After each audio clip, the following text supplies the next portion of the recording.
So you're wanting to record audio of you and your comms channel that sounds like this. Yeah. Is this back where we were?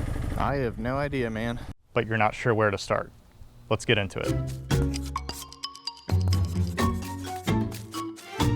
I have a method using a series of connections and cables that's going to work on any action camera. First, let's get a brief overview of how this system works and functions, and then we can get into specific components in just a moment. The main goal is to split the signal going to the JBL speakers. That signal carries all of your comms chatter, as well as any music you may be playing. Now, we have to attenuate, or turn down the volume of that signal. Otherwise, it will be distorted. Since your voice doesn't route through the JBL speakers, we need to add another mic back in, and join those signals together to get them into the camera. We're going to need the Cardo communication system, a headphone splitter cable, your Cardo JBL speakers, an attenuating cable, a stereo breakout cable, a lavalier microphone, and your camera with a mic input. Let's start with your Cardo. You'll want your JBL speakers unplugged. You'll need them in a moment.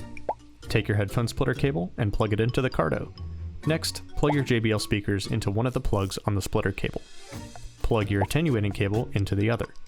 Note that the end marked line level should be plugged into the splitter cable. Next, take your stereo breakout cable and connect the black end with the attenuating cable. Take your lavalier microphone and plug it into the red side. Oh, and don't forget to subscribe. Now, you're ready to plug this into your camera. This method will work to get audio to any camera.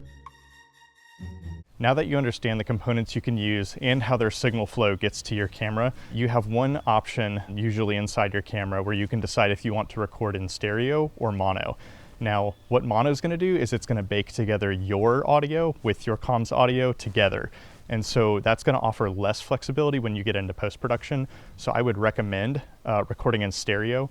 And what that's going to do is it's going to separate your audio to either the left or right channel and your comms audio to the other. And so when you get in there, you're going to have more flexibility to chop up your comms audio if you need to. And I would recommend this option because usually when we're out on a trip, we don't know what's going to happen. So a lot of that story gets crafted after the fact and using voiceover and how we want to edit those together. And so it's really going to give you a lot of flexibility. That's my recommendation. Well, if this helped you, drop a like and subscribe.